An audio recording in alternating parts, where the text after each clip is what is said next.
الجو ساقع يبقى لازم نعمل عدس. تعالوا بينا يلا نعمل العدس مع بعض بطريقة حلوة جدا.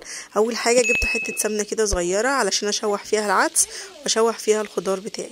غسلت العدس كويس جدا وبعدين حطيته على السمنة وبدأت اشوح فيه شوية كده ونزلت عليه بالخضار بتاعي، بصل، طماطم، جزر، توم، وهنقلب كويس قوي قوي قوي. وطبعا لو عندك فلفل هنحط فلفل، انا بس نسيته وانا بشوحه كده، حطيته برده في الاخر هيبقى حلو قوي.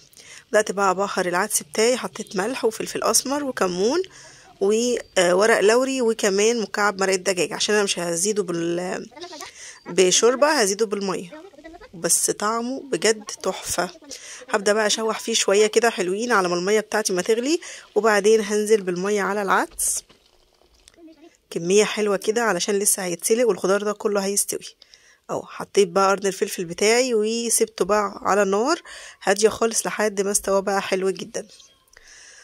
طبعا هنسيبه بقى بعد ما يستوي كده ويبقى كويس، هجيب الهاند بلندر وافضل اضرب فيه لحد ما ينعم معايا خالص، او لو مفيش هتسيبيه يهدى خالص وبعدين تضربيه في الخلاط عادي جدا جدا لحد ما يوصل للقوام اللي انتي بتحبيه ده. بصوا حلو جدا جدا جدا. ده بقى ممكن تعمليه فتة تشربيه كده شوربة عدس حلوة تدفي في الساعة دي، او ممكن تحمري له شعرية. انا هحمر دلوقتي شعرية، جبت حوالي كوباية من الشعرية كده وهبدأ احمرها، ولما تبدأ تتحمر معايا كده هنزل بيه فصين كبار من الثوم وعليه معلقة كزبرة، هتدي ريحة حلوة قوي للعدس كأنها طشة يعني.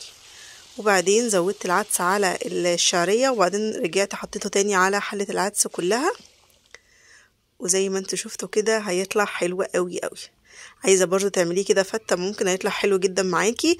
عايزه تاكليه بقى مع شويه بصل كده وعصره ليمونه وشويه شطه زياده، يا على الحلاوه والجمال.